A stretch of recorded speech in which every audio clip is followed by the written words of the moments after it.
Anyway, thank you, Wes. Where'd Wesley go? Oh, he's standing right here. Okay. All right. We have a cameraman in the back. I already warned him. He's keep the. Oh, she's a camera lady now. Oh, okay. Yeah, I asked her, you got a fluid head there? Because you're going to have to keep doing that all the time. It sounds so good. She put this thing on me here. Yes, everything. The wire's still in my pocket. We got to get all this technical stuff out of the way. So anyway, greetings, everybody. Thank you, Wesley. They send me this. Okay. Why are you doing this? Really? Have you read any of this? Because you are a cool, creative professional, and we can't wait to meet you. Oh, flattery. They got me down here with flattery. Oh, and they pay too. Oh, okay. What can you talk about? Tell us of your adventures in business or design. Show us what you've done. Tell us whom you've worked with. Tell us where you've been. Tell us about the best times and the worst. Tell us some real horror stories if you like. Did all the people in this program that have been here and coming got the same thing? Oh, wow. This is not your regular college, I can tell. Are you an expert? Share your knowledge. Show us how you do something. Explain your process. Teach us a new trick. We'll get back to process. That is the four-letter word I never use. We'll get back to that. It's very important. What excites you about design? What bothers you? Bring your soapbox. Stand on it and preach the message you think we'd all like to hear. I'm going to be 89. That means I have over 8 decades of watching life, and I am entitled to any opinion I'm going to give you. Says right here I can do that. You know? Students love to hear about how you got to where you are. How did you make the transition from student to professional? We'll talk about that. What advice would you give to our students to make that same transition? We can be here till next Tuesday. There's that much I learned, yes. Your presentation and interaction with the students can be as formal or as informal as you like. I never use formality. Use whatever media you are comfortable with. Our goal is to put a group of passionate, creative people all in the same room and see what happens. You are the catalyst. Look at all these professional, excited people out here tonight. Look at it. Are you all industrial designers? Okay, somebody shook their head and say no. Did you pay for a ticket to this? What? Okay, but you're all interested in industrial design, variation of industrial design. Okay, backing up just a little bit, you can probably tell a little bit from this story here. Is that the Ernie? Is that the slides going round and round? I don't think they're switching. Oh, we have a. We're still working on the technical stuff here. There's a button you push, in which there's some photographs of the different things I worked on, and we kind of run that behind me, and I don't look at it because if you get a little bit bored, you can watch the show as it goes around. Pictures of all kinds of stuff. Now, industrial design is it's sort of a catch-all, and it's always probably the best subject. If you're in high school, you always want to take drafting. Tell your kids when you grow up and get married, tell your kids, take drafting. Because drafting is, remember what I said there? We have a white sheet of paper and a pencil.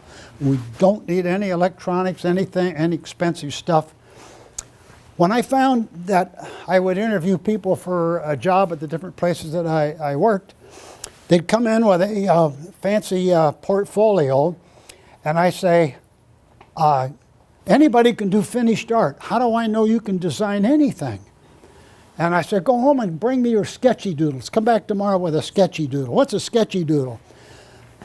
It's all that little stuff that you figure stuff out, put in the trash can, and then you make the final rendering. It's really bad for everybody today because the stupidest designer in the world can make the best looking computer graphic design. The more I look at a computer design, the more spooked I am because I don't know anything about how you think and how you design anything. If you had to draw it yourself, I can get a better idea, even if it was final art. But the sketchy doodle thing are all those little things that while you got an idea here, and it runs down your arm and runs out the pencil, and it starts going around on the piece of paper, and you're working out little details of stuff, and you usually don't want to show it to anybody because the thoughts, they're going round and round every minute. So in other words, when you're on, I got a red hot design for something, and you're all excited about it, that design is just evolving every few minutes, and then you crumple the paper and throw it away. And you just keep doing that. Well, some people, actually, they save these little sketches. So that's the first thing I want to share with you tonight. That's really the serious stuff. As you finish up an education and you start going out to work with a lot of people, somebody's going to ask you, they say, yeah, you paid a school and they gave you a nice rendering. I don't know how you design. I'd like to see how you design. If you bring me those sketchy doodles, because you've now saved them, you've got a whole batch of them there, and when somebody says, what kind of education you've got? Well, I can design stuff. Let's not worry too much about my education. Let's take a look at what I can do for your company, because I love ideas. I'm full of ideas.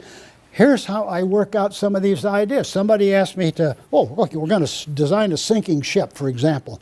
Okay, there's a lot of different ways to do it, but I can go so fast on an 8.5 a piece of paper with a 2B pencil.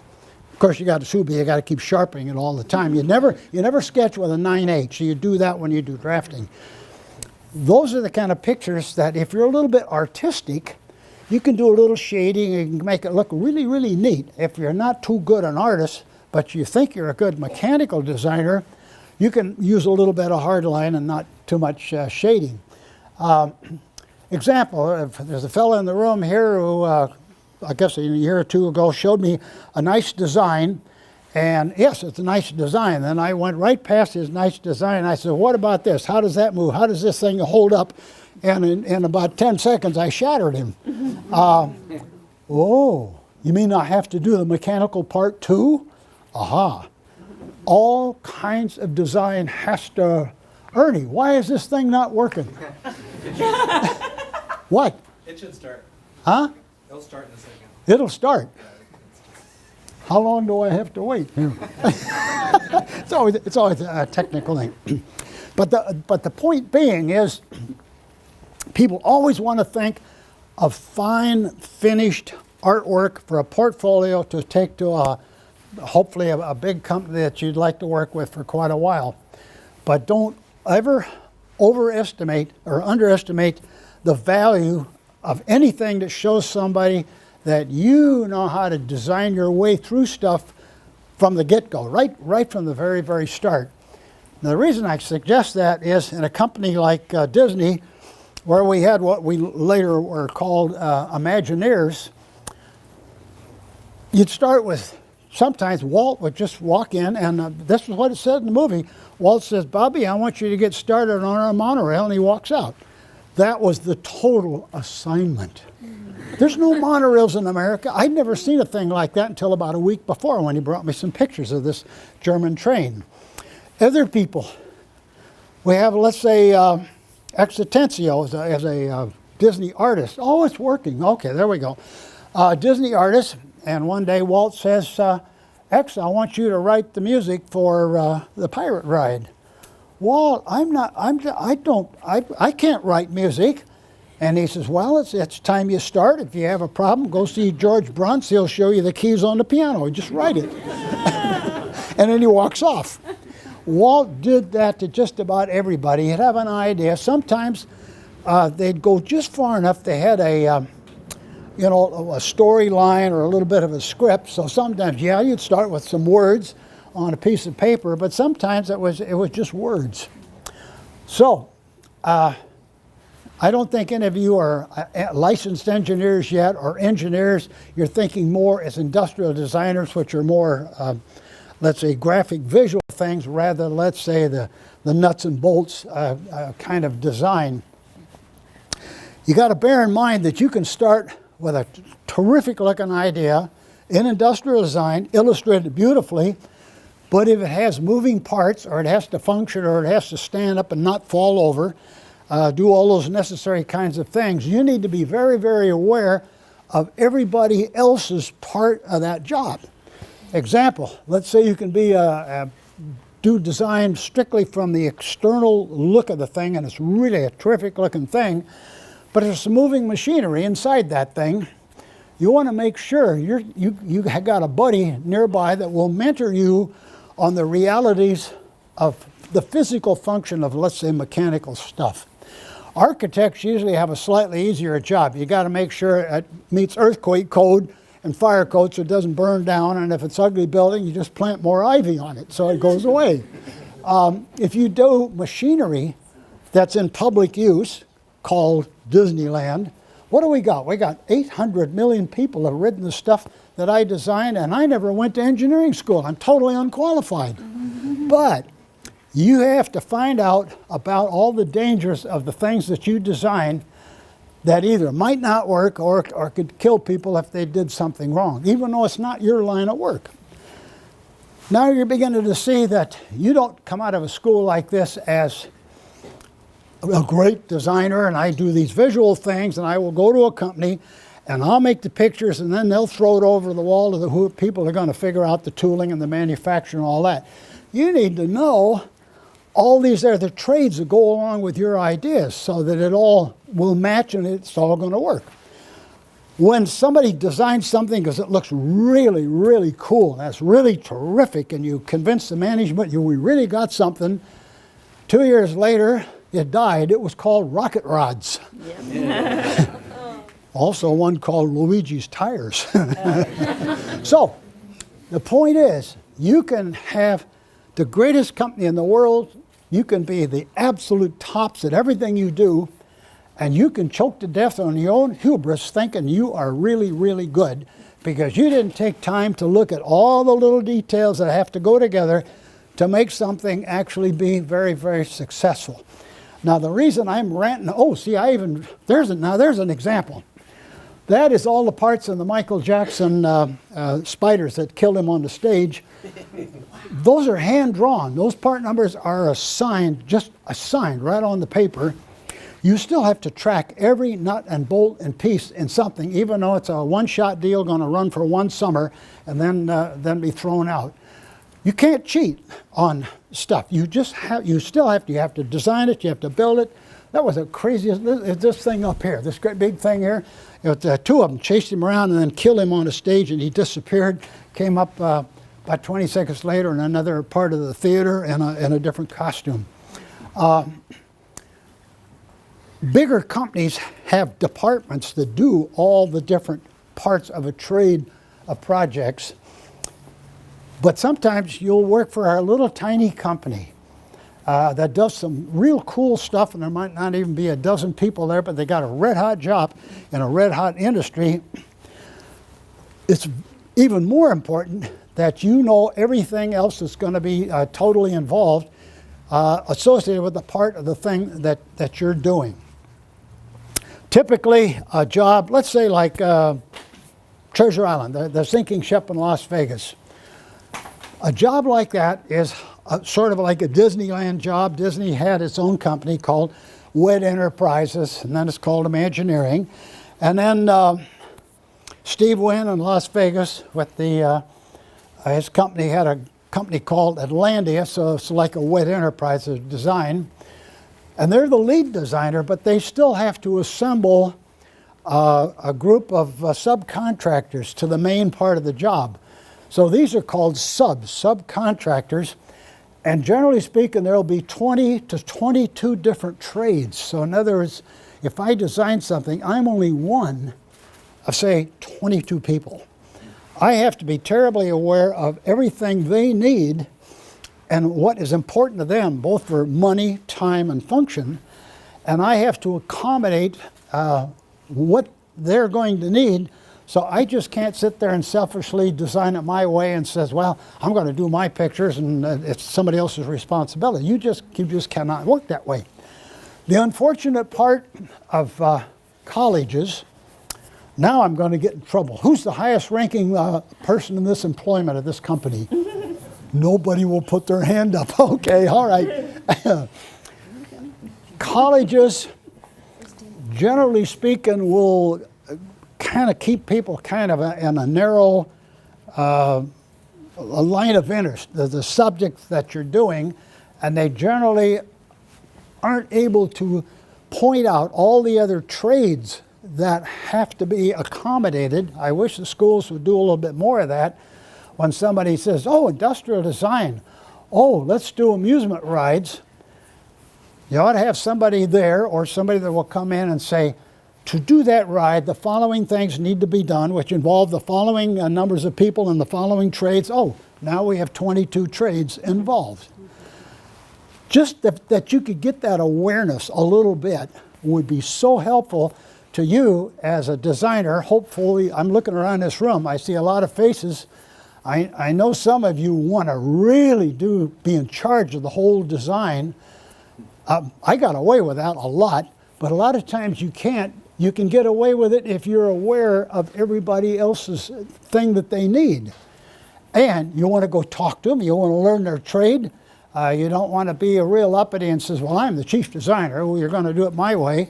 You want to talk to somebody, you want to show somebody why your design will be better if they build it the way it should be built. Or if you're going to operate it, and then you can say, well, I'm park operations. Who's going to bring me this dumb ride that wasn't even figured out, and it's going to be a dumb ride, and then you're going to be really mad at me because I never talked to you. One thing Walt did was he'd ask us to go follow up at the park, go down to the park and follow up with people to see how things are going. Because if you stay in your ivory tower up at Wet Enterprises and the park is having a terrible time, a lot of times they won't have the courage to call you up and say, your thing just broke again. And the next guy will say, it really sucks, doesn't it? Yes, okay. But you should have somebody call you up and say, golly, I'd love to work with you on the thing. I hear you're designing a something. And get that conversation going very early. Those are the people that really helped me a ton with working with operations and maintenance down at Disneyland. We'd say, oh, we're going to design this, we're going to design this. I go down and I talk to them, and I said, we're thinking of, and the more I'd start talking, if the idea was really bad, somebody would say, Bob, did you think about? Oh, no, I guess I didn't.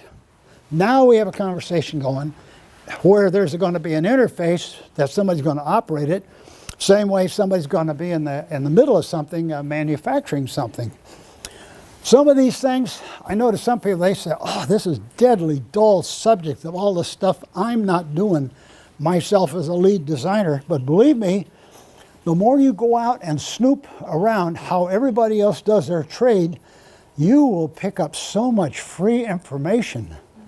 All right, now let's go back to what I was started to tell you about college curriculums. Generally, they have to be kind of structured for your specific interest, and we don't have this interface going on early enough as you as designers, but you will gradually get it later. That's why that is very, very important. Because when you want to be a really, really good designer, it's because you understand everybody else's part of the whole deal. Sinking ship was a very good example because, number one, it had water. Don't ever design anything with steel that's going to be in the water. It's going to have a lot of electrical cabling because there's a lot of show lighting in the ship. And the ship is going to sink. You want a sinking ship made of metal that's going to go down on the water with electrical cables? Yes, that's what we want, Bob. Yes. Okay, all right. Oh, by the way, we're going to blow up the warehouse behind it with propane gas. Oh, we also want you to rig the mast so that the mast, when the cannonball hits it, the mast falls over. Okay, all right. Underneath all that, we're going to have live actors. Live people on a sinking ship? Well, yes, that's what the show is all about. So I found out too late in the job, two big companies turned it down because they looked at this list of things that it had to do and said, no, Mr. Wynn, that's too much. So the night before, Steve Wynn was going to make a grand announcement to the press with this big, beautiful model all about the building and the show and everything. he didn't have a company to do it. So he has his little brother, Kenny, which runs the Atlantic Design. Would you please phone your friends down at Disney, talk to Tony Baxter. Baxter talks to another fellow, Bruce Gordon, and he calls me because I'm over there doing some R&D fill-in work for him, and says, get a ticket on an airplane now and meet two guys who used to work for Disney and meet them at Atlantia Design tomorrow morning for a press conference. I had heard on the street they were going to sink a ship, and I thought, oh, who's going to get that one? The things you want to turn down. Well, it turned out the guy goes through the description of the hotel. He looks at a buddy of his, Tony Marnell, who runs a real hotel. He also runs Marnell Corral Construction Company. And he says right in front of everybody, he says, Tony, is it not a fact that you are going to build my new hotel for $440 million? That's the way you do it in Las Vegas. You don't get the estimate. You tell the press what it's going to cost. Yeah. And the guy can't say no. And then he looks around the room and he says, and who's going to sink the ship? And the three of us put our hands up. I'd met him before. You know, he has retinitis pigmentosa. He has to look like a little tube. And he goes, hey, Gurr, I've talked to you before. I said, and let's go on a model shop. You guys take a long lunch. Let's go talk about how to sink this ship. 2-hour conversation between maybe 5 people. No big meeting, no announcement, no nothing. And we look at the various ways you can do stuff. Just the various ways. So that you can see, yeah, there's quite a few ways to do it. And all of a sudden he gets up and he says, okay, guys, you got the job. Give me a preliminary price on Friday. Goodbye. It was the same as Walt. Just do that. No boilerplate paper, no request for a proposal, no proposal returned, nothing. Just nothing. But you have the job. We go home. Oh, jeez, what did we do? But you are so excited, you can't wait to grab that piece of paper and go, oh, we could do it this way. Oh, we could do it this way. Do it that way. So we put together a little working group in the matter of about 3 or 4 days and gave them a preliminary price for a $13 million job, just like that. Because you weren't afraid to do it, because you weren't afraid that you weren't trained. And as you can tell from this little movie and anything you read in my book, I did 100 jobs for Walt Disney, 250 jobs for everybody else after I was fired from Walt Disney Imagineering, because I was not a licensed engineer and was not allowed to design anything anymore after 1974. Oh, you say, oh, this was my best day. I was like, woo, I'm gonna go design. Yeah, so the fact that you develop over time, of course I didn't have it coming out of Art Center College, you develop a belief in yourselves in some manner. You develop a confidence that, yeah, these are risky things, but somebody's asked me to do it. Let me see what I can figure out. But you do that beyond what you were taught in an ordinary college with an ordinary curriculum that the federal government and the state government says we have to do. We don't have a lot of chance for other election subject. So that's another key thing that I wish colleges would talk a little bit more about, the fact that, yeah, you got a degree, you got through the course, proves only one thing: you're very good at memorizing in the middle of the night for a test. Now the problem with tests, oh God, I hate tests. I never took some of them, as you can tell. That's how I wound up being sent to military academies incorrigible. The point is, can you actually think? Can you think? Anybody can do that. Memorizing is really, really very hard. I had a heck of a time with it. I still do. I have no short-term memory. Do you know how hard it is for a guy like me to dial a telephone? Anybody else can do all the numbers. I have to do the first 3. Maybe I can get the other 3. When I look at the second time, I might not get all the 4 of the last batch. I have to work around that. Okay. So the fact that you have this curriculum, and I try to describe a curriculum. Let's say it's a 4-year college. It's like a water trough. And it starts here and it slopes that way. And this is called what? Semester 1, whatever we call it nowadays. And at the other end, maybe 2 to 4 years away, depending on the type of college, you've memorized really good. And just before that last crunch, just before graduation, you actually passed the test.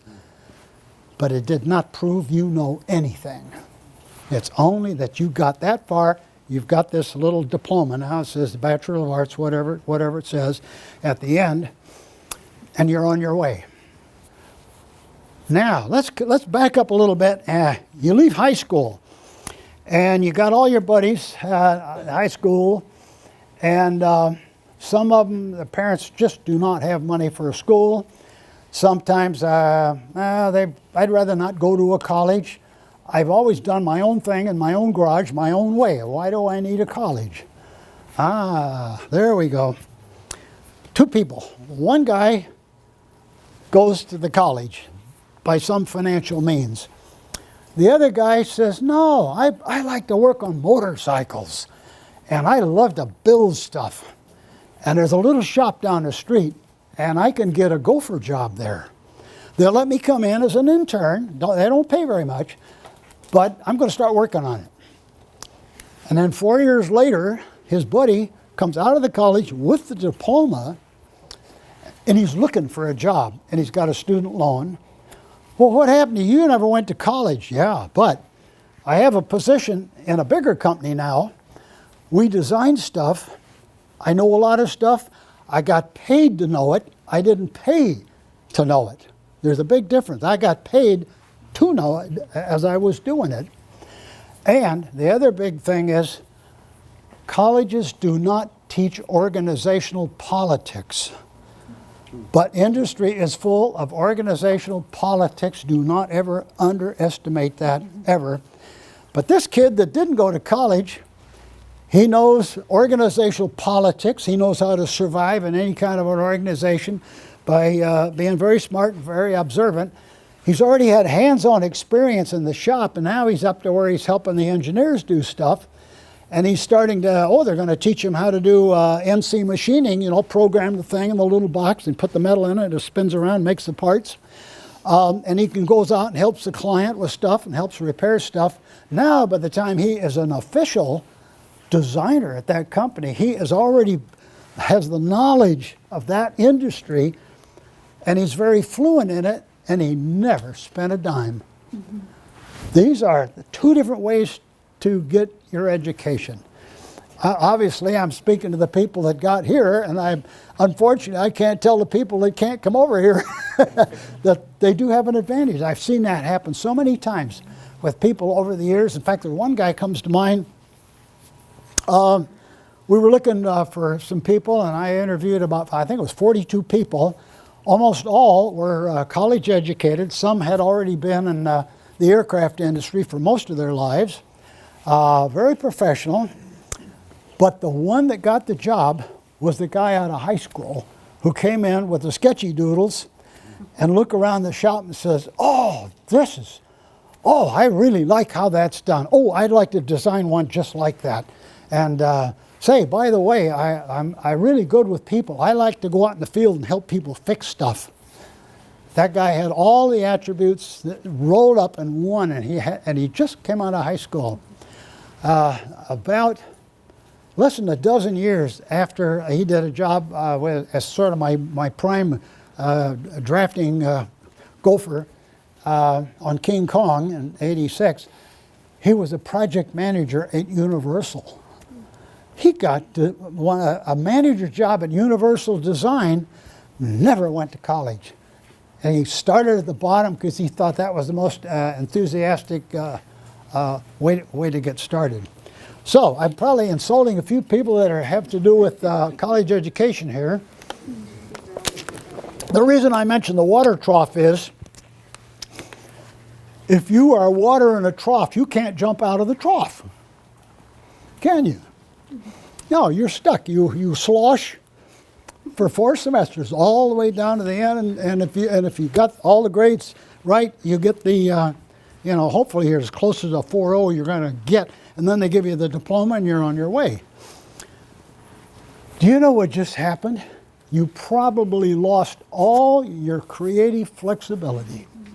You have been told how to do something in a by rote series of events. If I start at A, go only to B, followed by a C and this stuff, when I get to Z, I probably have got the machine figured out or the design figured out. I can assure you, absolutely not, absolutely not. Yes, you're in the water trough, but I want to make sure that you understand the difference between being in the water trough and the people that never got in the water trough to begin with. They have a flexibility of thinking and approach to things because they don't have the terrible word process. I get process all the time. People will look at me, you're smiling, sir. I get this all the time. People will say, Bob, tell me about your process. And I go, the what? And then everybody catches on. Okay. Yes, you have to have process, yes. But did you know there's a smart way to do a process? You probably can see that I've done 250 jobs and I didn't repeat a one of them. If I did the same job over and over every month and I just kept refining the design, like let's say I make something to do with toothbrushes in industrial design. I do the same thing over and over for my entire life. You need a process because you're going to a very narrow channel. That's the way you want to do that. What if you get jobs in industrial design that might be, you go around this place, you see how many things are on the hall and the designs, a variety of designs in this place. This is a fabulous place. The interesting thing is every one of them is different. You want to have one process, take big job, little job, on all these different directions. You want to make that process from A to Z work? No, no, no, no, no. What you do, somebody asks you to do something, you've never done it, and if you're a thinker, take a broad brush look at the whole thing from here to there, and just a broad idea of what's going to be involved. Look around and see where the main chunks of it are. Some of it's small little stuff, you don't worry about it. Find out what are the big chunks that are serious for time, money, and failure. You look at all of those, so you kind of get a broad brush lay of the land, so to speak, before you do anything. Then you start in on the critical items, talking to everybody about what's involved. And as you go along, part way through it, you might go all the way halfway through, and you found the process that fits that thing because the process sort of came out of what you're doing the whole darn time. So by the time you get to the end, if you're about 90% there, and then somebody says, tell me about your process. Oh, I can tell you all about it. I can tell you how it got started and why it got started that way because it fits the thing we're doing. That's a big difference than always have the assumption I have to have a process before I can get anything done. It's the whole concept. Can you think? Can you teach yourself to be fearless and look at stuff? And when somebody says, Bob, I want you to get started on something, you don't even pause. You go, yes. Then you go home and say, oh, what did I just do? Here comes the good part. If you can think, and if you've been curious, we're going to come back to curious in a minute here. If you can think and you've been curious all your life, you already know quite a bit about this job somebody got you to agree to do. Okay, so you're not dead in the water. You got just enough. Let's visualize it this way. Let's say that we have a big piece of cardboard, and right now it's mostly gray, has a few little black and whites. The difference between the gray is it's nondescript. Little black and white squares, it is specific, a specific answer. What you want to do, as soon as you can get going, convert that gray square into a bunch of black and white squares. You might not get them all, but you'll get a lot. So since you know a couple of them, why don't you go ask some people some questions? Since you've been collecting people, you've been nosing around, you're curious, you've been asking questions of people.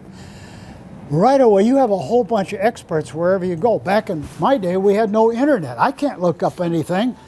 Encyclopedia Britannica, it's 10 years old. What's it going to tell me? Internet, you guys got it made. You guys got the internet. You can just go in there like that and you can get all kinds of stuff. In your mind, you can fill in so much unknowns based upon the few knowns that you've got. I saw everybody work that way. They just charge in and they're just getting all that information as fast as they can figure it out. And you wind up, yes, you can actually do a job when you approach it that way, that you don't have to be terrified that you say, I don't know anything. You probably know more than you think, if you have been curious. How many people ever read about Walt Disney and saw that they always talk about Walt Disney's curiosity? You ever seen that? Ooh, got more hands that time. When you see a curious person, they're the doggonedest people.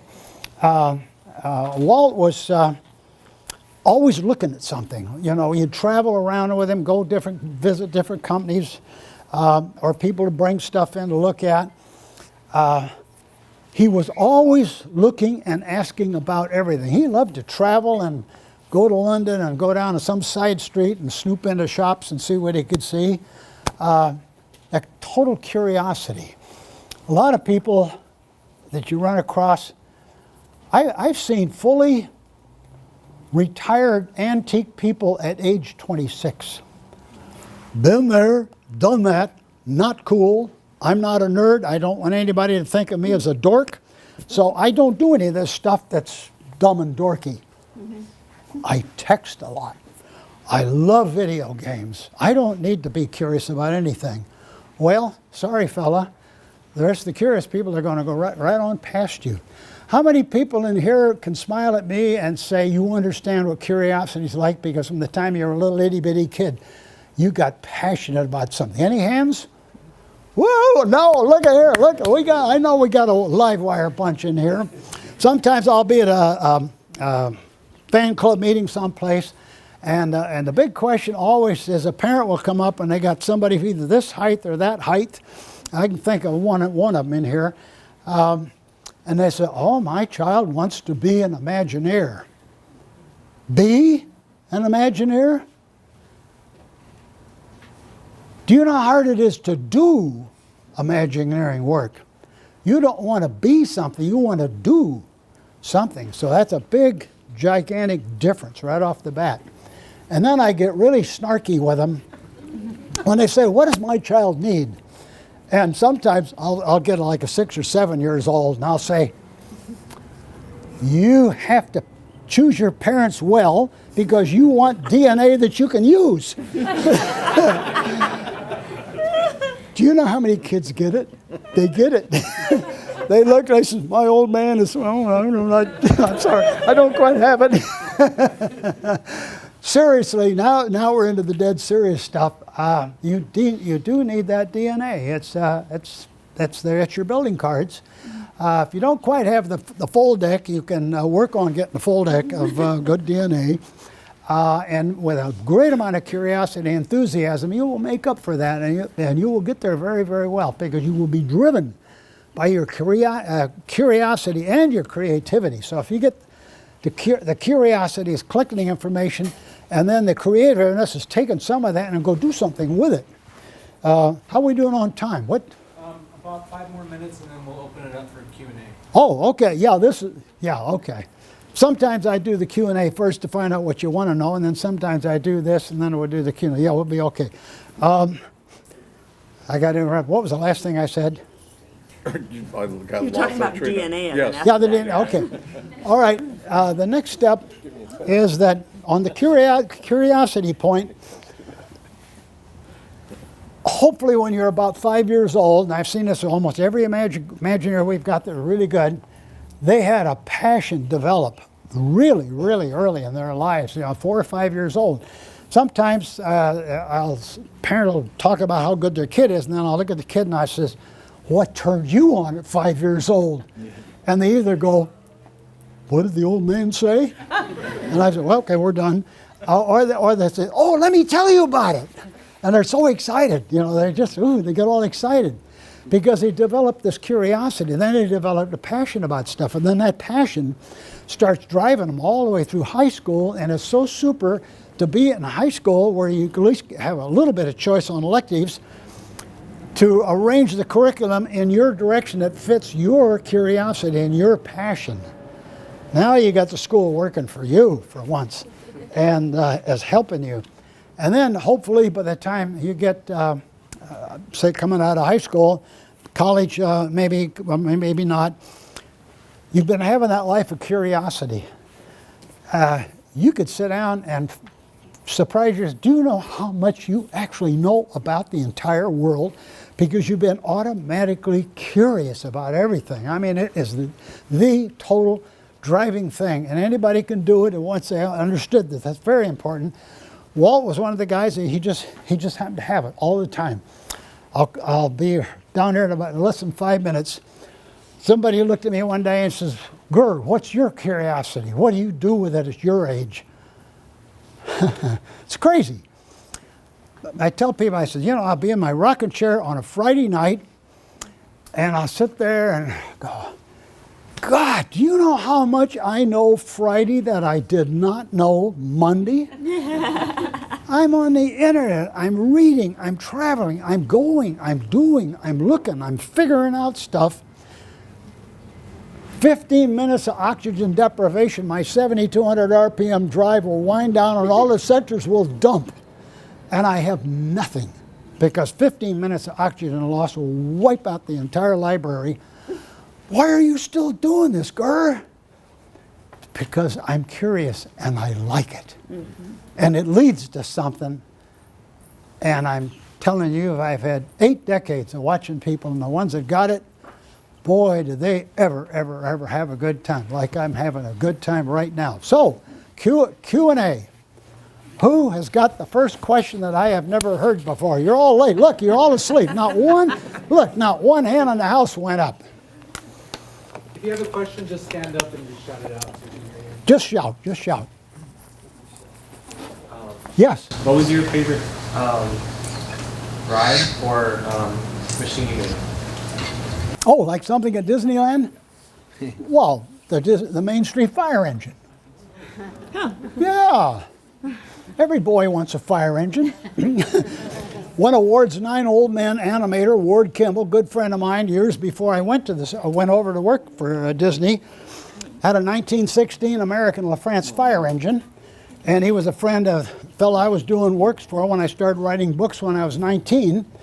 And Ward says, "Come on down, I want you to drive my fire engine in a parade in Temple City." And I go down there, and I drive the fire engine in a parade. I'm like, I'm 19 years old, I'm 20 years old. I'm driving a red antique fire engine in a parade. Woohoo! You never get over the woohoo part. We opened Disneyland with a horse-drawn fire engine. It was not practical. And one day Walt would come into my office and just sit down, we'd chat a little bit, and there was a dead moment there, and I said, "Walt, we don't have a fire engine on Main Street." "No, Bobby, we don't." And about 10 minutes later, the accounting department phones up and says, "Walt was just here. Here's the new project account number on the new fire engine project." "Oh, I'm going to get a fire engine." "Oh, yeah." So I designed it, we built it, and I got a DMV moving permit for it, and I drove it down the Santa Ana Freeway. I got it. Well, the traffic was super heavy. I stayed in the right lane. It'll go 30 miles an hour. It's got 2 cylinders. Drive down there, and we get down to about Norwalk, and then you got to get off, and you got to take the surface streets, left, right, all the way down. And I come up this corner, and a little teeny kid on the corner, and I come around the corner, and I'm still laughing my head off. This little kid says, "Mister, by the time you get there, it will have burned down." I didn't realize, I scaled the car so it fits Main Street, the architecture, the small architecture. And about 10 years ago, I was down in Long Beach, and there was a parade, and I saw floats and things and horses and stuff coming. I saw this little itty-bitty fire engine, and about a block away, I looked at it and said, "God, that's my fire engine." I didn't realize it was that tiny when you see it in the real world, not on Main Street. Anyway, you did ask me the question, and that's, so when I'm there, I ride my fire engine. Okay, who's got a serious question? Yes, sir. Yes, go. About the fire engine, did you have it made with fueled by natural gas back then? No, gasoline. Oh, Gasoline. it was gasoline. So Yeah. they changed the engine? Yeah, they've since went to a cleaner fuel. Oh, Yeah. okay. Oh, yeah. It still looks the same. Yeah. It's still red and it's still mine. Hi, I have a question. Did Walt ever ask anything that you perceived was too much or too hard? Ooh, did you understand this question? Did Walt ever ask people about doing something that was too much? Walt had about 5 or 6 guys, like a little core of people, like the guy, my boss, Roger Brogy Sr., who was in charge of all mechanical, everything, all ride and attractions. He had one guy that was in charge of all soft goods, one guy in charge of all the architecture, another guy that was in charge of like live action show stuff. And Walt was never a guy that issued an order. He'd get started on something and he'd say, we're thinking of doing, do you think something like that would work? He's asking you.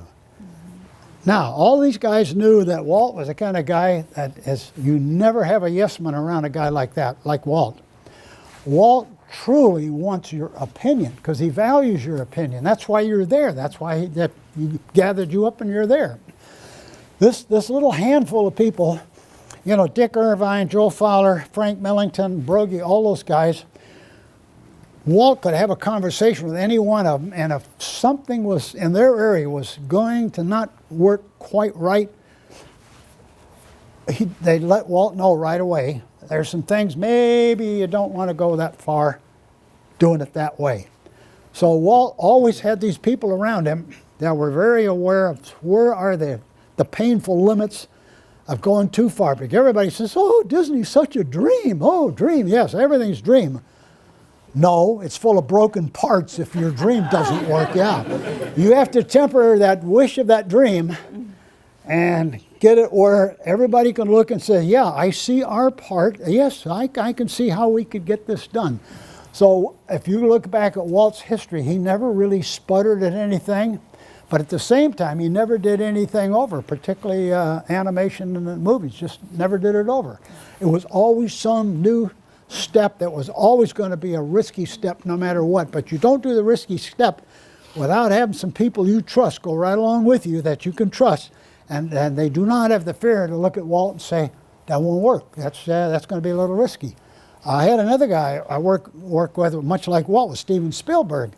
We're looking at both a movie and we're looking at both an attraction, and every time there was a suggestion would come up where it's looking a bit risky, I could say, Stephen, that's you better give that one a little thought. There's going to be some problems with that.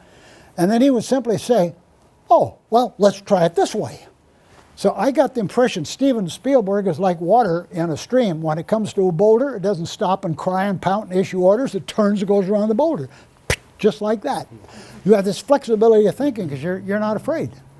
Because you understand being flexible until you get to where you want to go is the way it's going to work. And that was a key thing about Walt. I have a question. Oh, yes. Within the realm of being unique and originality, and the state of where theme parks are now, where they're so closely associated to the films, Star Wars, Harry Potter, whatever it may be, what's your take on that? Oh, stories are stories. It doesn't matter which came first. It's kind of funny that you have a Route 66, Cars Land. Yeah, but there was a Route 66 before there was a Cars Land. And oh, there's a Cars Land movie because there was a Route 26 or a Cars Land. What is it? It's all a mix. It's all stories, and they bounce back and forth. Pirates, look at it. You know, it's like it's perfectly okay to have stories cross over in all different directions. Just do the story really, really, really cool. If you look at, I'll get to you, if you look at a lot of the Disney movies and a lot of the cartoons, where did Snow White come from? That was written by somebody. When? Where? How long ago? Look at Alice in Wonderland, which is the only cartoon that didn't work very well because the guy that wrote Alice in Wonderland, too much of this.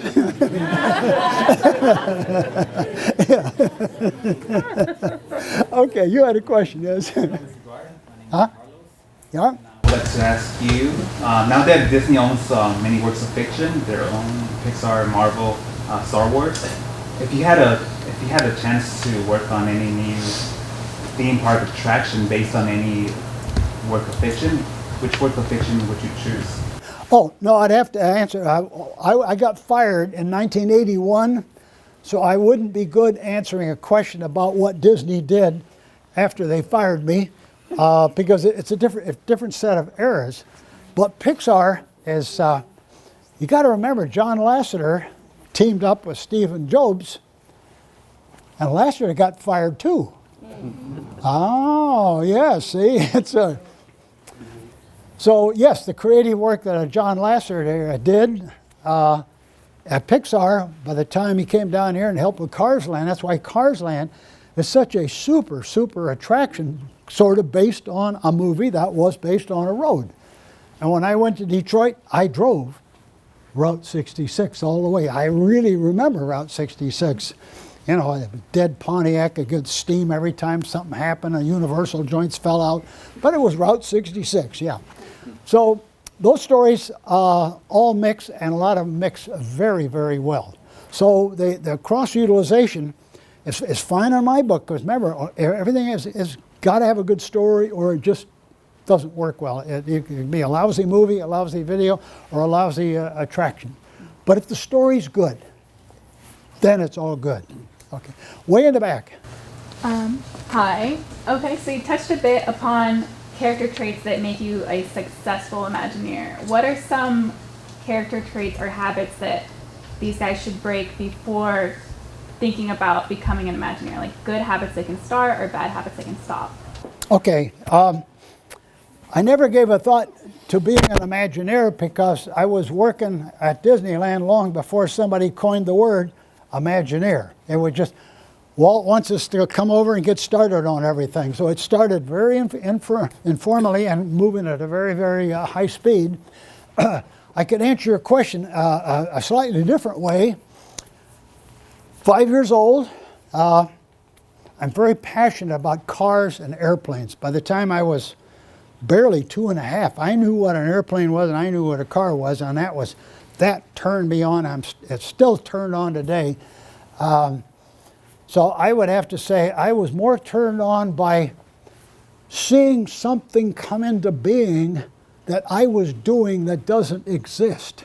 I mean, that is a very broad open area, and that almost goes without speaking, that any designer, you do an awful lot of daydreaming. You forget where you're going sometimes. You forget to phone your mother, and all these kind of things that happen because your head is just going like that, because you are so excited about creative stuff you want to see done. I don't have any recollection from the time I knew what a pencil was of what I wanted to do. I wanted to see things that aren't there because I could do them. I really got in trouble very early age. I had some Crayolas, and we had a white plaster wall in my closet, and that was the biggest scratch board I ever saw. And my mother caught me drawing airplane fights, because we live near an airport. And after that, I had an unlimited supply of paper. So these are characteristics that were so early, and they gravitated all the way through grammar school, particularly the military academy. I love the military academy because they gave you real assignments to go work on. I remember they gave me one. They said, go out and learn about oil wells, how they work, and come back in here and make a model of it. And I'm in the 3rd grade. Wow. God, that was terrific, to be inspired that way, because it was exactly what I wanted to do. So that's just an innate thing that you have. You don't suddenly get it because of a word like, oh, I want to be an Imagineer. Sorry for a little bit of sarcasm in the answer, but that's what it was. Oh, here we go, yes. Thanks for coming, Bob.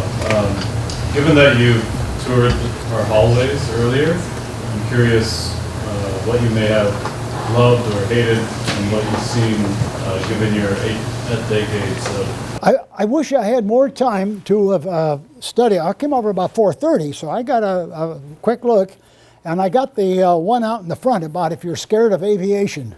Yeah, that was a pretty good idea on that one. And then a fellow showed me a shoe that can do all kinds of stuff. That'd be really cool to do if you could get a shoe to do that. Looking up and down some of the halls, it's such a variety of ideas. Some of the illustrations are really great looking. I wish I had more time to see how the function might work, because the engineer side of me says, yeah, I want to see how that might work. So the quality of what's going on in a big broad brush range in this hallways, this is terrific. So, but I'm sorry I didn't get a chance to. I had a lot of people jump on me that I didn't get a chance to go look at everything, but maybe I should come back, yeah. All right, oh, here we go. So I have two questions. Well, what are you up to nowadays? And is there anything in the industry now that personally excites you? Yes and yes to everything. As you can probably tell, in the morning, first thing in the morning, I have emails. I have fan mail. And I have fan mail that comes from the post office. I follow a whole bunch of industries. I get up in the morning, I'm still an old man, I read the LA Times on the computer. I got a 27-inch, big, giant Mac. I love history of civilizations. Why were some civilizations good and what happened to some of them? I'm watching the change of the civilization of the United States. It is a fascinating change. I remember President Roosevelt running in the 1936 campaign because my grandmother hated Democrats. So I took note that, what is this ruckus? She doesn't like this man. He's our president. Okay. So it's been that way ever since. I follow everything all the time. I've subscribed to so many magazines over the years. I have a little e-reader. I do stuff on. I read National Geographics, all kinds of stuff. And as some of you know, I was a pilot for 50 years. I flew gliders and motor gliders for 50 years. The idea of going up in an airplane without a motor over the mountains, and you never die. That's my normal weekend. Today, on my 27-inch Mac, under my drafting, I still have a drafting board. Underneath, it has rudder pedals. And out behind the computer, I pull it around here. I have the thrust lever over here, and I have the stick over here. And I fly regularly about 15 different airplanes and one helicopter. And my favorite airplane is a Boeing 737-800. It's sort of my standard get in and drive type of airplane. I was just in Las Vegas last night with a helicopter, an S-76 helicopter, 10,000-pound helicopter, and I'm learning to hover next to the Stratosphere Tower without hitting it. Do you know how intense this is? 55 minutes in the helicopter, I'm ready to go to bed. Turn the Mac on, go to bed. So yeah, that's a long way answer to I am intensely interested in what I do. I didn't start mountain biking till I was 68. I've done 43 sea cruises. I've been to 56 countries, some of them many times. I still got a bucket list of stuff I want to do yet. I do about 50 public appearances a year, podcasts, live radio, TV. I even do college lectures. I am so busy. Like I said, I'm going to be 89. Less than 12 years, I'll be 100. Yep. And I intend to be busy the entire time. Yeah. Okay, who's got another question? Another question. All right. Oh, yes, sir. So I really liked how in the intro video you kind of talked about how you built your own motorhome from scratch, just kind of as a personal project. I was curious if you had any other examples of just some of your favorite personal projects you've taken on over the last many decades. I never got around to doing too many personal projects because the projects I was being paid to do were, number one, they're personal. They're mine. That's my monorail, my fire engine. So in a way, it was much more personal. But it was on Walt's nickel. Yeah. We were doing my personal ones. As you saw, that yellow Dodge van, In 1971, I looked around at motorhomes because I always wanted to have one. I never found one that was any good, and they were all kind of dorky looking. So I thought, okay, I'll just design one. So I bought just the bare chassis. Took about, like I say, 18 months, and I built that whole thing on my lawn. So it didn't have any rivets and fasteners showing in it. It was real sleek looking, but it was something I could design, build, and engineer, and do the whole thing myself on my front lawn. Yeah. So yeah, I never really got around to too many personal things because what I was really doing was the really hot stuff. Yeah. Yes. How did you choose how to take on or turn down various work after you left Disney? Oh, well, when working for Disney, we were very aware of all the kinds of projects and different theme parks around the country. And, you know, and other types of media. We're quite aware of stuff that wasn't very good. You know, because from a viewpoint of Disney, you know, we're better than everybody else, but everybody else was getting pretty good at a lot of stuff. So you have a kind of a natural feeling for when somebody says, say, we have a gig for you, would you be interested? If I'd find out the people who are going to be on this new gig worked on that, and I would say, no, I'm going to be on vacation during that time. It would be unfair for me to take up your time doing that, which was a way of saying this thing is really going to suck and I'm not going to work on it. But yes, it is very serious. What the point here was, I watched so many jobs that weren't very good, and I was very aware of who was really good. And every time the phone rang, and my question to them was, who's on it? I want to know who's on it. And if all of them were 18 people, I said, well, yeah, I'll come over. I'll come over and talk to you. But if there was B-team people, sorry, just not going to do it. You do not want to operate a company full of nincompoops. You just don't want to do it. And that's a choice. You get to make that choice. Even if you're starving, do not take on a job because you will be starving now. You'll really starve when it fails and everybody found out you were on it. You don't want to have people know that about you, that you did not choose correctly. Sorry for my sarcasm, but that's the way it is. Next, whoa, okay, I'll get right back to you, yes. With your personal history with the Disney company and the changes that have been made to the parks over the years, how does it feel to like step back into it and go visit a project you worked on? I enjoyed the first 60 years. Do you get my drift? I really don't want to go further than that, but if you got my drift, you got my drift, yeah. There's a book written by Nichols, what? Chris Nichols, guardedly called Walt Disney's Disneyland. Great book, about that thick. Best book on that 60 years I have ever read. Chris is a super researcher. He insisted on writing the foreword to my book. Yeah, he's that good a guy, but it's political, I just can't.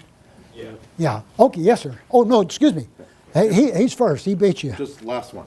Yeah. If you could have a do-over on any one of your projects or any other designer, what would that be, if there is any, if there are any? Bob Dylan said, never look back. If you understand his book, you ever, Bob, he's still alive. That old goat is really still alive, you know, he's an old alive. But seeing and watching people in the era of the mid 60s was an indelible experience, so I kind of understood when he says, don't look back. Because number one, the question would be hypothetical. Sure. Your ship is sunk. Why are we talking about it? So it's as simple as that. So I'm always moving that way. I'm not going that way. I'm always going this way. Yeah. But people do ask, so thanks for asking. Okay, now you. What were you doing before you took the Disneyland job from Walt, and what was your first job? Oh, well, I went to do cars. Had an architecture teacher in high school who said, if you get your architecture lessons for the day done, go ahead and draw cars. I'm drawing cars in an architecture class because the guy knows I'm interested. He says, go to Art Center College. I go there. Halfway through, I get a General Motors scholarship. Due to a complicated story, I wound up at the Ford Motor Company instead on GM's money. Ha, ha, ha. decided after a year and a day that Detroit sucked, and I blew a 4-year college to design cars, which was my dream, and I get there and the dream was not there. So I just quit one day and came back here and stopped into where a guy that I was doing work before, and he says, "Oh, there's a bunch of work for you. Here, start doing stuff." And then within about a year, I got a call to go to the Disney studio, and that was that. It was a period where I was doing design for a car company in Detroit, but doing it through a consultant company, and I was making these drawings every week and pumping them out every week. I'd come in about 10 in the morning, do the drawings, 2 o'clock go to the beach. And these guys found out later that I was doing all that. They thought they were paying me for 8-hour day of work, which I was sending, and it's, "How'd you do that?" "Well, that's the way we do in California." So when I had to go to the Disney studio, it was work 7 days a week. So there went my beach afternoons. The first project they gave you at Disney? Huh? The first project they gave you at Disney? Oh, the body for the little Autopia car. The very first. You saw that little red car? Yeah, do the body for the car. Yeah. Okay. Whoa, way in the back. So you mentioned that you work for Ford, and as someone who actually has dreams of working for Ford one day, what would you say, in your opinion, about it sucked? I didn't get quite to the last of the airplane, sir. What quite with the last part of the question? Maybe somebody repeat it loud? Since you mentioned that you hated Ford, what do you think sucked about it? Like, what killed the dream for you? I didn't quite get it. Like, what killed the dream for working for Ford? What? I guess. What killed the dream? Huh? What killed the dream working for Ford? Oh, I thought I was going to design a car. They gave me an assignment. Draw hood ornaments all day long. Oh! It turned out they had a kid doing hubcaps. They had another guy doing other stuff. Sometimes the guys do a remodel on a car. I was working on a car which later became the Edsel. And I forgot I was working on the Edsel. We called it the Monorail project. It later became the Edsel, which became the laughing stock of the industry. But I just did not see a future in making endless hood ornaments. They wanted 20, 30 hood ornaments a day. That just thought it was the dream of designing a car. Go to Art Center, get a General Motors scholarship due to a political situation, get hired by Ford, and in 2 weeks' time, find out, am I going to design hubcaps and hood ornaments? No. So I came back, just like that. Way in the back. You mentioned in the film about how the artist's success is kind of based off of how they see the blank page. I'm just wondering how you see a blank white piece of page when you first start drawing, and what are your thoughts and intrinsic motivation to start drawing and to go out on a limb on some things and stay conservative on others? Outstanding question. It's right to the point of the whole lecture. How many of you are familiar with Marty Sklar, with our head Imagineer? And he's on the internet a lot. And he would always talk about the blank piece of paper.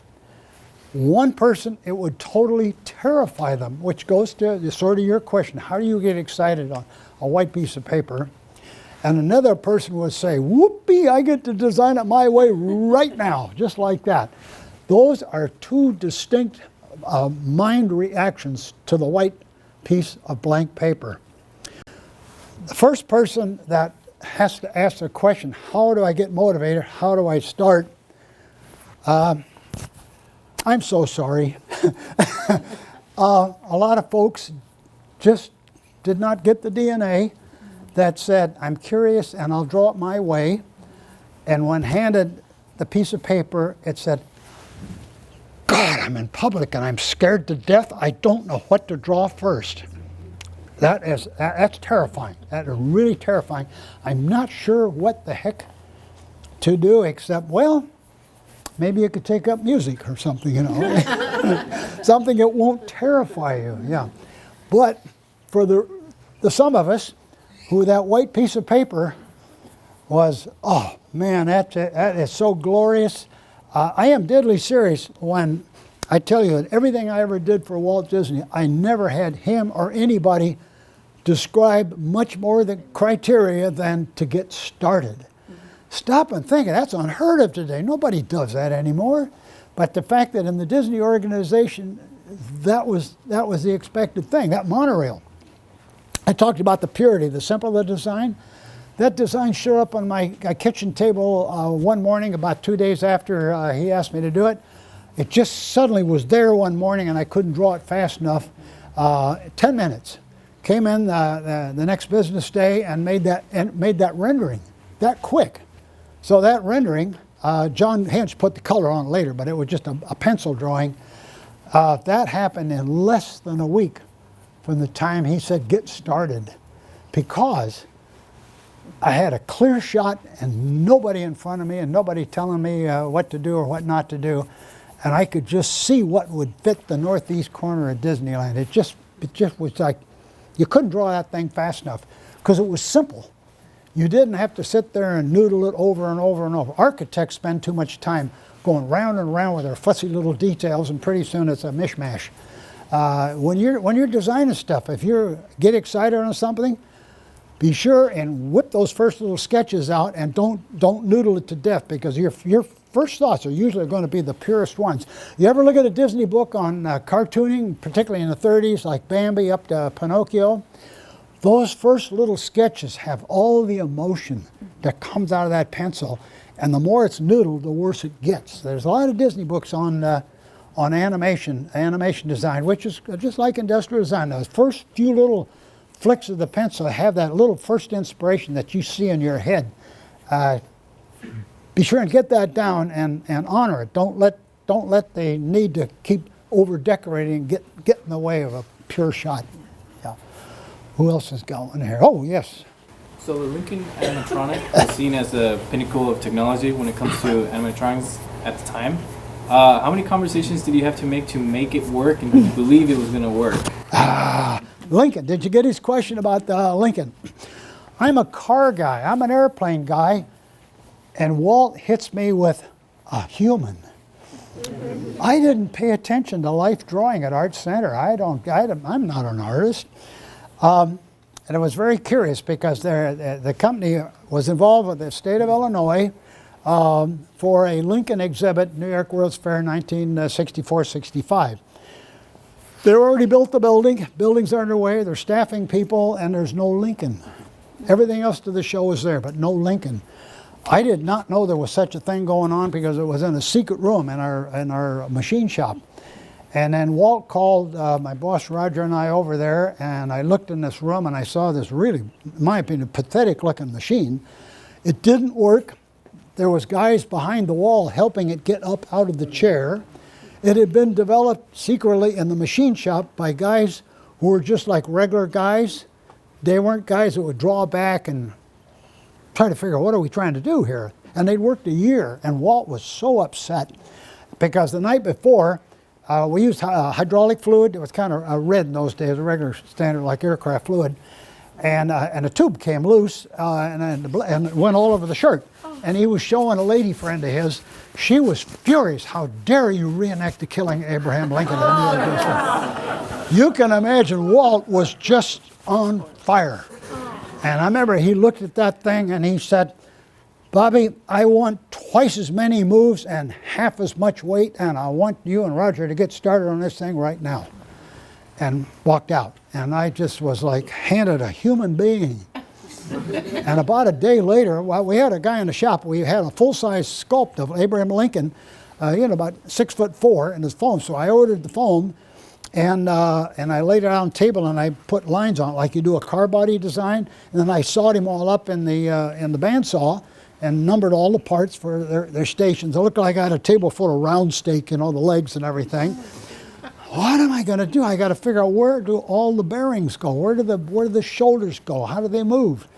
And then Walt immediately said, I have an idea. How about we get an actor to come in here, we'll dress him up like a Lincoln, and we'll have a one-camera shot. We'll do get you a 35mm strip. We'll do it with a mirror so you can see the motions. And then I'll give you the clip strip, and you can run it on a Moviola machine. We'll send one over to Maple so that you can do that. Oh, that'd be good because it's a Moviola machine, and then I can draw on it when I watch the actor move and see where the parts are going to go. So, yes, that was a big help. So, well, like within a day or two, he says, come over to the studio Saturday morning, we got a guy. So we go in there, and there's a camera guy, a grip, and Royal Dano, the actor, and Walt and myself. A quiet set. And the actor goes through the motions, and I was watching the motions. I'm going to figure out where all the body movements go. And the guy did, I thought, really good job. And then Walt snaps at him, he says, no, no, no. He says, do that over. And I felt sorry for the guy, because we're only trying to get this clip. And then at the third take, I thought, oh man, that poor guy is mad, because just before he did the third take, I remember he grabbed the coat and he went, and then he did the third one. I felt sorry for the guy. And then just as he ends, Walt jumps up and he starts leading us in the Battle Hymn of the Republic. He saw in his mind the show, the background, if you ever saw the pictures, the clouds turned into the American flag to that music. He knew where he was going. He wouldn't tell anybody. Then when I see the show, the Lincoln, you know, because this was October '63. I only had 90 days to stop my other job and do that, then go back to my regular job. I didn't see it till it opened. It spooked me because that was the soundtrack from this actor. Walt got that man so upset because he knew Lincoln was having a terrible time. The other Democratic Party hated his guts. The war, he was losing the war. He was as disappointed as anybody could be, and Walt got that out of Royal Dano. None of us knew that's what he was doing. He was like that. So that Lincoln thing was that's such an indelible memory of that morning. But I jumped on it, and I saw immediately Abraham Lincoln is an airplane fuselage, small tubing, little tiny bearings. I had a World War II glider in my garage. I was restoring the fuselage, little tubing. I could immediately see space-wise that would be really, really super and easy to do. Just a bunch of little parts. So all those parts in there were aircraft bearings. You know, they used for cables and stuff. They're not the kind of go around. They just did that. And it was very, very lightweight, had all the motions in it. I designed an elevator for it, which we never had to use because we thought, well, we got to take it down and fix it in the basement every night. Thing just ran. Everybody in the shop built all the parts, stuck it all together, put all the wiring and tubes and everything. Some of the skin would wear, like, you know, around the wrist, around the neck. We had to change that once in a while. The costumes would wear a little bit. Mechanically, it gave them very, very little trouble, and we didn't break any hydraulic lines. I knew how to do it. So, boy, that was a high-speed throw-in job at the last second. But again, it was an illustration. I could have said, Walt, I don't do people. I just said yes, and I saw it in my mind an airplane. Because I knew airplanes, because I'm curious, because I go to airports and I look at all the parts. Do you have difficulties syncing did you have difficulties syncing in the voice acting with the movement of their mouth for Lincoln? Oh, no, that's easy to do later. That's, in other words, syncing, that's called show control. I do the mechanical part before they plug the controls in. Yeah, so I kind of stop there. I'll give you the machine, then you guys get to program it. I get to watch. The only time I ever did one where I got to drive, I did the Godzilla for the movie, 30 feet tall. It runs with a Waldo, and this is a great big machine. And they said, Bob, you want to drive it? We have this Waldo control, so I grabbed the controls, and I've got Godzilla swinging around. The kids are looking over the fence by the shop. What in the world is that? I'm driving one. I got to drive one. That was only one time. Do you have a most memorable conversation with Walt? All of them. The man was very direct. Never really issued orders. Did a lot of asking.